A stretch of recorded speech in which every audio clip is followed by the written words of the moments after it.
9336 read with section 35 of BNSS and section 66D of IT Act. In this case, the victim received a phone call on WhatsApp. The person was impersonating themselves as a police inspector of Delhi Crime Branch. He alleged that there is a police complaint that is registered against the complainant, and he produced forged letters from Honorable Supreme Court alleging that the person is produced under digital arrest and demanded an amount totaling 1 crore rupees to be sent in different transactions to 3 different bank accounts. We received this complaint the FIR was registered on 28th December 2024. We have managed to arrest one person, namely Mr. Yaramalla Venkateshwaru, resident of Vijayawada. In this case, 40 lakh rupees out of the 3 transactions was transferred to his account. Using cyber tracing mechanisms, we have been able to track him to Vijayawada. He was brought under arrest today in cybercrime police station. The team that went to arrest him consisted of PSI Naveen Nayak, who led the team, and under the supervision of SP Cybercrime Sir. The accused is a jeweler by profession. He is 53 years old. In this case, 40 lakh rupees was found in his bank account, and that money has been frozen in his bank account now. So in this case, I'm giving an advisory to the public using these means that it must be ensured that whenever any member of the public receives a call alleging that they are speaking on behalf of a police organization like police, CBI, ED, or any such institution, it is recommended that they must check the whereabouts, the details of the person as well as the case that they are alleging. Do not believe readily, especially when someone is trying to pressure them into sending large amounts of money in a quick fashion. Using these means, I would also like to highlight certain investment frauds that are recurring especially in Goa. These kind of investment frauds have become more and more, unfortunately, too common these days, and the amounts are increasing day by day. High values of hard-earned money of people is being lost consistently. So that is why we are sharing, using this press briefing as a means, the SOP, the standard operating procedure of these investment frauds. So the common thing that is found across these cases is that attractive websites, forged documents are used. For example, we are repeatedly receiving complaints of a GeoJet financial services that is being used that is being repeatedly found in different complaints. Unreasonably high returns is being offered on investments of the people. The common theme is that the fraudster disappears, pressures the victims for more funds in the name of taxes or fees, and is trying to delay the procedure of the victim getting their profits in the name of these taxes, so that they keep investing, and once the certain limit is reached, once the victim starts asking questions, they flee off with their money. There is not a specific demographic that is being targeted. However, people of old age as well as newbie investors are found to be most vulnerable to this kind of investment frauds. Another theme that we have found is that they often use current accounts, especially mule accounts, so that the mule accounts are accounts that are raised in the name of one person, that are registered in the name of one person, but is used by someone else. So repeatedly we are finding use of mule accounts in these cases of investment frauds as well as digital arrest. Then social media websites such as Telegram, Instagram, Facebook, WhatsApp are being used to spread the message of promise of unreasonably high interest rates. The victims are first generally contacted through personal messages on these social media websites, and then they are asked to join certain groups of Telegram or WhatsApp using certain links. So it is urged for everyone to ensure that they do not become mules to these kind of financial frauds. The ways to protect oneself. Firstly, it is critical that everyone starts focusing on investing in only formal institutions that are recognized by SEBI. One can check these institutions, these schemes using Investors Education and Protection Fund of SEBI, that is Securities and Exchange Board of India, which regulates investments in the country.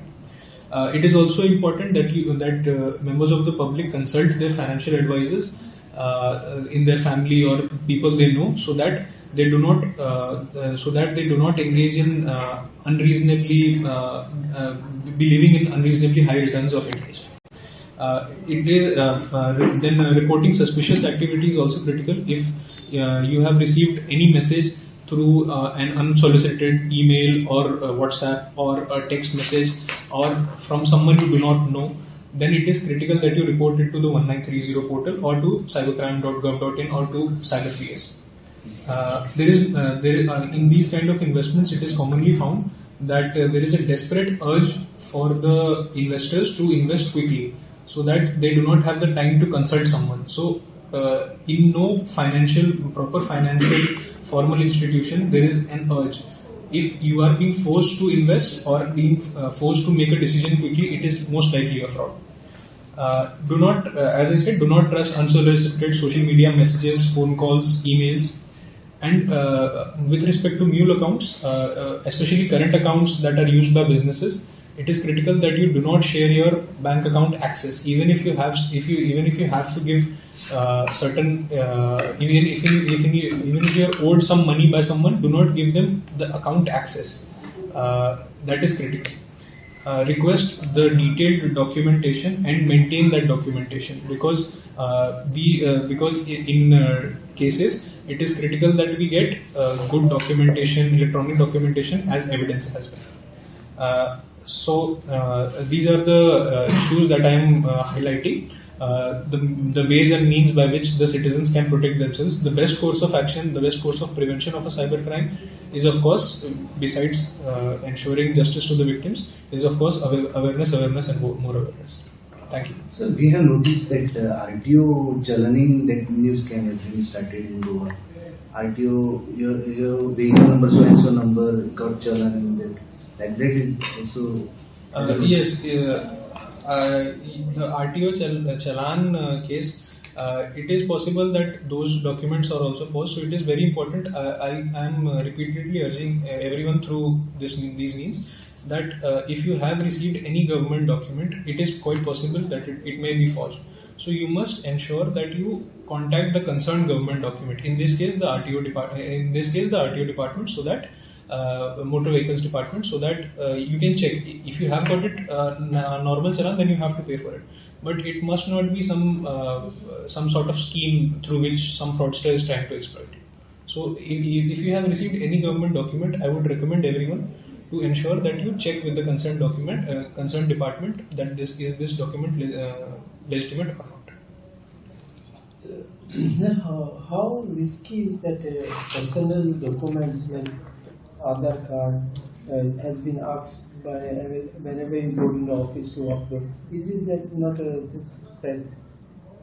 Can you please clarify your question? When you give your updates of your Aadhaar card or whatever your personal things, registration for everything, so it's not a risk that people take for this? It is a government procedure through which updates are done so that it is more difficult for fraudsters to be distanced from their banking transactions. If there is complicity, if some individual is complicit, then it may become a problem. Otherwise, it has proven to be boon for investigative agencies if government documents like Aadhaar are linked to their financial transactions. But some calls keep coming that you update your Aadhaar card. So those are also. It may be the case, but as I said, the critical factor of identifying if it is a fraud, two things I would recommend. Firstly, is that if there is a sense of urgency that is being forced upon you, then it is likely a fraud. And second thing is, if you are being offered unreasonably good rates of interest, especially on investment frauds, then it is likely a fraud. So mostly they are targeting the senior citizens. It has been found to be true, but it is not the only exclusive group that is being targeted.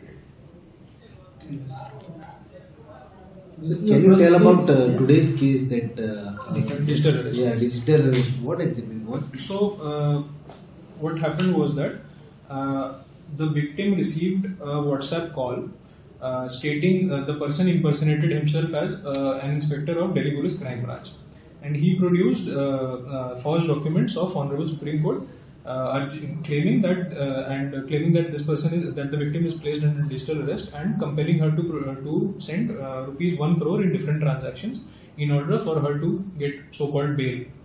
The amount given, that is 1 crore rupees, was transferred to 3 different accounts. That is the layer 1 account. So in 3 different layer 1 accounts. So we managed to track layer 1 account of one individual, this person that is the accused who is a resident of Vijayawada. He got 40 lakh rupees from the victim that was transferred through banking means. In this case, we are investigating other leads as well of layer 1, layer 2 transactions as well as the original caller, and that process of investigation is under. So, any more cases of that accused you have arrested today? This accused. Yeah. We are checking. We are yet to ascertain if this accused is involved in other cases also. This is the first time. This is the first digital arrest. A digital arrest case in Goa. No. We have received, I believe, 9 cases of digital arrest in 2024. No, he was arrested in Delhi.